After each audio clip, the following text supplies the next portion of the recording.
Guys, di ko sukat akalain makarating ako dito sa Guagua sa Pampanga kasi ay uminom yung kambing. Yan, nauhaw siya. Yan. Yung tilapia, ayun. Yung mga gumagalaw dyan, tilapia yan oh. Kasi hinagisan ng feeds.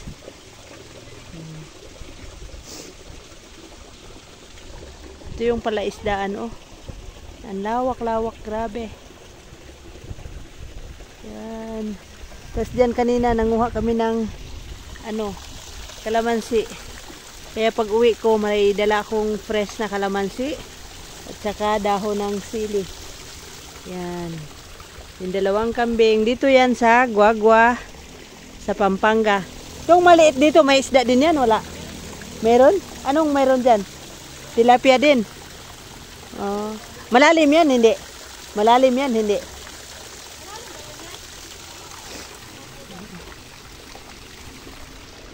Yan o. Yan. Sa ilalim, maraming isda na maliliit o. Yan, dami o. Yun o, nagkakagulo yung mga ibon doon sa dulo. Ayun o.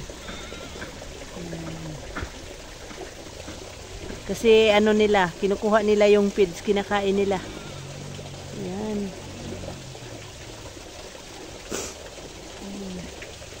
Yun yung mga... Gaano kalalim yan? Alampas tao? Ganon. Pag nalaglag ako dyan, patay. Tapos pagka pagka nag-harvest pa, bawasan yung tubig, hindi? At tatanggalin? Pagka nag-harvest daw ng tilapia dyan, tatanggalin daw yung tubig.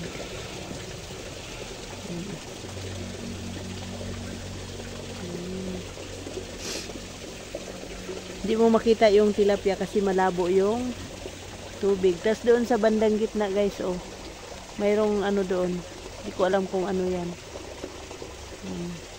Siguro pailaw yan nila sa gabi. Yan oh.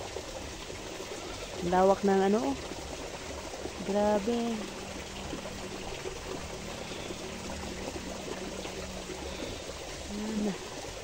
Ayun yung simbahan kung saan kami yun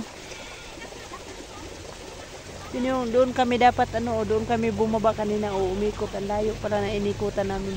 Yun, may malaking ibon lumilipad. Tapos doon, tilapiahan din oh.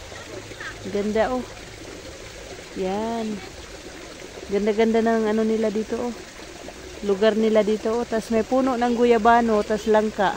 Kaso lang yung langka, walang bunga. Yan yung sili oh. Diyan ako nanguha ng kanina. Bunga. Yan. Oh, ganda oh. Yan. Ito yung lugar guys ng lalaki ng palaisdaan nila dito. Ang lawak, grabe. Itong inaalagaan ng pinsan ko 2.5 hectares ata yan.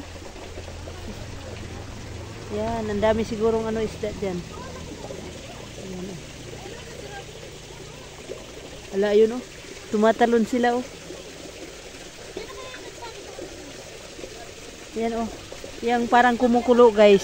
Yan yung mga tilapia. Inaabot nila yung yung pagkain nila. Ayan oh. Sige. Ayan guys, okay.